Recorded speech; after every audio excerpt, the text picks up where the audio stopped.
Hello friends, मैं doctor Mohammad Hamza एक नई वीडियो में आपका स्वागत करता हूं।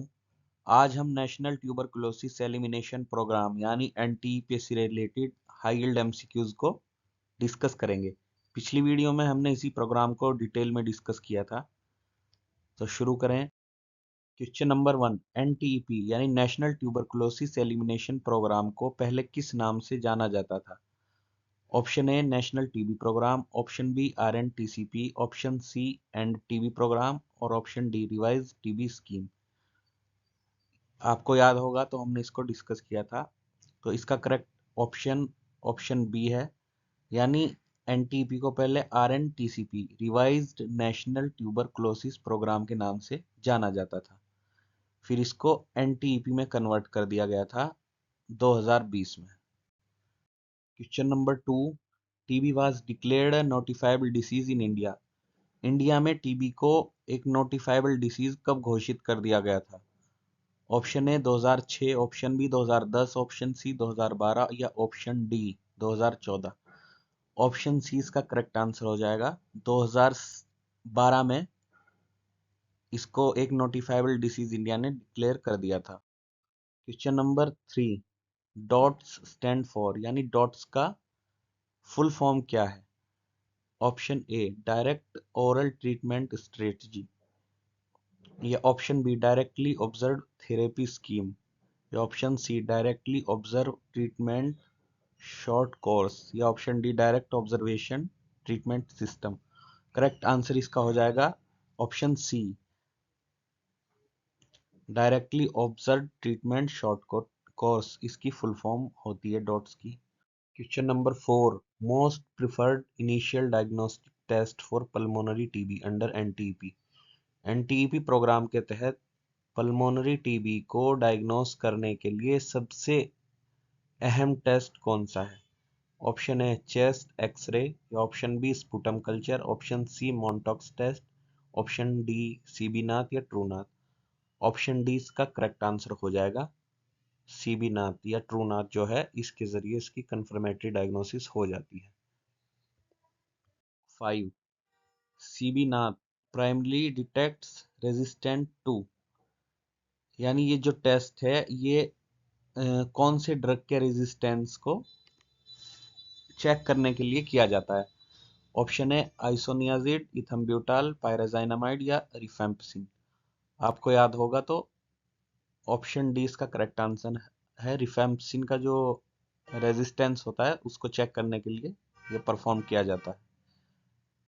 Question number 6, which test is ban for TB diagnosis in India. TB के टेस्ट करने के लिए, टीबी को डायग्नोसिस करने के लिए कौन सा डायग्नोस्टिक टेस्ट इंडिया में बैन कर दिया गया है? ऑप्शन है कल्चर, नैट या सीरोलॉजिकल टेस्ट या माइक्रोस्कोपी। तो इसका करेक्ट आंसर हो जाएगा ऑप्शन सी, सीरोलॉजिकल जो टेस्ट हैं उसको बैन कर दिया गया है इंडियन गवर्नमेंट के द्वारा। Question number 7, which portal is use for TB notification and surveillance. TB के नोटिफाई टीबी डिसीज को नोटिफाई करने के लिए, इसके केसेस को और उनको सर्विलांस करने के लिए कौन सा पोर्टल यूज होता है? Option A RCH portal, option B HMIS portal या आईडीएसपी, या ऑप्शन डी निक्षय। तो इसका करेक्ट आंसर हो जाएगा निक्षय, ऑप्शन डी। निक्षय जो पोर्टल है इसी के जरिए टीबी के पेशेंट को नोटिफाई किया जाता है और उनका सर्विलांस किया जाता है। जो टीबी डिसीज होती है हिंदी में इसको क्षय रोग कहते हैं, तो इससे रिलेटेड जो ये हो जाएगा पोर्टल वो निक्षय हो जाएगा। निक्षय पोषण योजना प्रोवाइड्स, निक्षय जो पोषण योजना है टीबी से जुड़ी हुई, इसमें क्या क्या प्रोवाइड कराया जाता है पेशेंट को? फ्री मेडिकेशन या free investigations, direct benefit transfer for nutrition, या option D food kits only.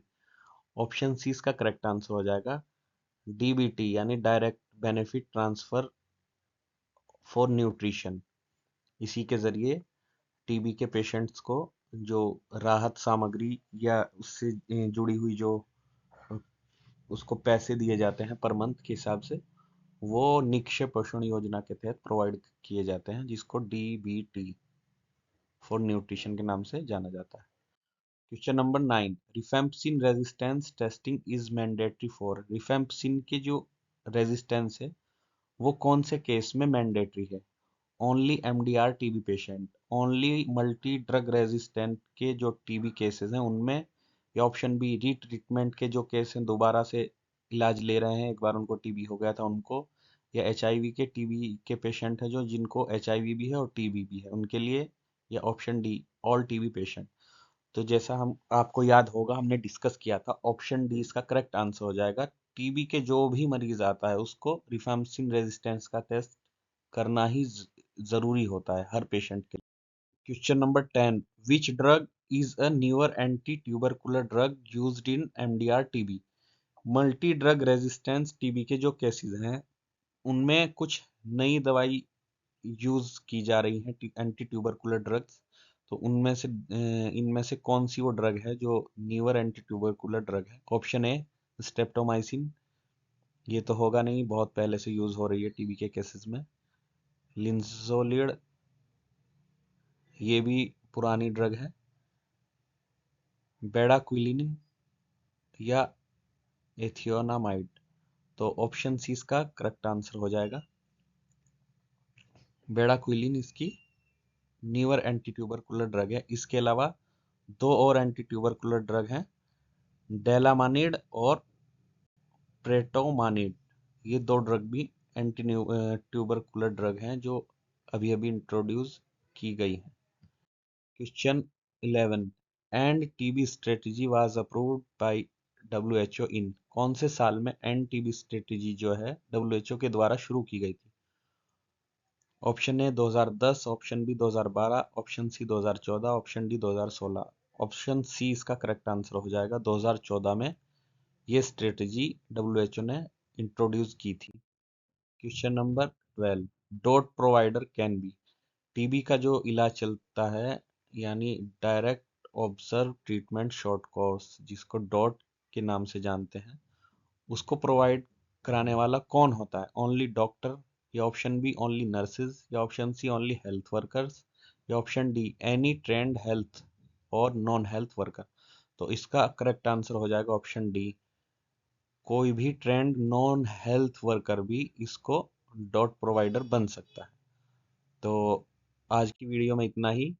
Video को लाइक कर दीजिए, शेयर कर दीजिए और अपनी क्यूरीज कमेंट कर दीजिए। एक नई वीडियो में नए प्रोग्राम को हम डिटेल में डिस्कस करेंगे। Thank you.